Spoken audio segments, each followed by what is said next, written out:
جو باوثوق اور مصدقہ جو ہے میرا سورس ہے اس کے مطابق 10 مئی 2025 کی جو سنسنی خیز رات تھی، جنرل عاصم منیر صاحب، سید جنرل عاصم منیر صاحب روٹین کے مطابق جناب عشاء کی نماز انہوں نے اپنی ایک رہائش گاہ کے گوشے میں ادا کی، اور اس نماز کے ادا کرنے کے بعد آج پھر انہوں نے دعا کے لیے اپنے ہاتھ بلند کیے اور کہا کہ اے اللہ، انڈیا کی جو ریشہ دوانیاں دشمنی بڑھتی جا رہی ہے، اس کے حمل جاریت بھی بڑھتی جا رہی ہے، ہم امن پسند قوم ہے لیکن ہمارے اوپر جنگ جو ہے مسلط کی جا رہی ہے، اے اللہ ہماری اس کے اوپر رہنمائی فرما، ہمیں اس میں سرخرو فرما۔ انہوں نے آج پھر دعا کی، یہ دعا مانگی اور روٹین کے مطابق اور ختم کر دی۔ اچھا، پھر اس کے بعد آج ایسا کیا ہوا؟ اس کے بعد وہ وہیں بیٹھے بیٹھے کہیں اونگ میں چلے گئے۔ انہوں نے خواب میں دیکھا کہ وہ جناب سورہ صف کی تلاوت کر رہے ہیں۔ یہی منظر 2-3 دفعہ دیکھا کہ وہ سورہ صف کی تلاوت کر رہے ہیں۔ خیر، جب ان کی آنکھ کھلتی ہے تو انہیں یہ اطلاع ملتی ہے کہ جناب یہ تو انڈیا نے میزائل داغ دی ہیں پاکستان کے اوپر، نور خان بیس کے اوپر، مرید بیس کے اوپر اور رفیقی بیس کے اوپر۔ تو انہوں نے کسی بات کا جواب نہیں دیا، اٹھے ہیں، دوبارہ وضو کیا اور دوبارہ جناب وہ انہوں نے تہجد کی نماز ادا کی بغیر کوئی ری ایکشن دیے۔ اس کے بعد انہوں نے وہی جو ہے سورہ صف اس کی تلاوت شروع کر دی، اور جو ان کو خواب میں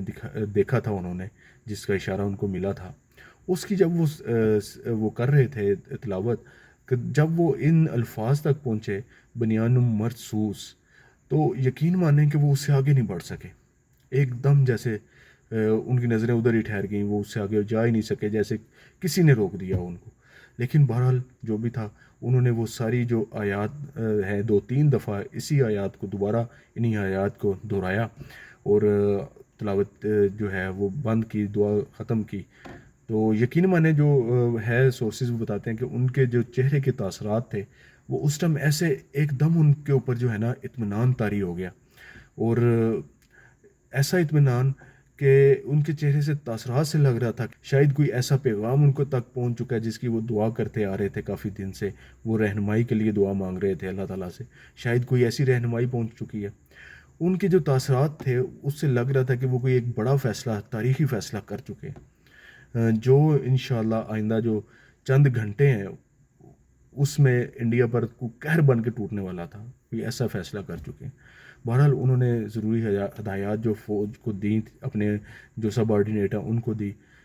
پی ایم آفس کو فون کر کے وہاں پہ ان کو اعتماد میں لیا، ایئر چیف کو ضروری ہدایات، ایئر چیف کو، ایئر فورس کو خصوصی پیغام پہنچایا۔ پھر ہوا کچھ یوں جناب، انہوں نے فجر کی نماز کی امامت خود کروائی، اور اس کے بعد جناب یہی جو نام ہے انہوں نے مشن کا رکھا بنیانم مرصوص، جو ان کو مطلب ہے کہ خواب میں وہ پڑھ رہے تھے آیات جو ان کو دکھائی گئیں، تو اسی کے نام کے اوپر انہوں نے اس مشن کا نام رکھا، اور جناب سنت طریقے سے جناب انہوں نے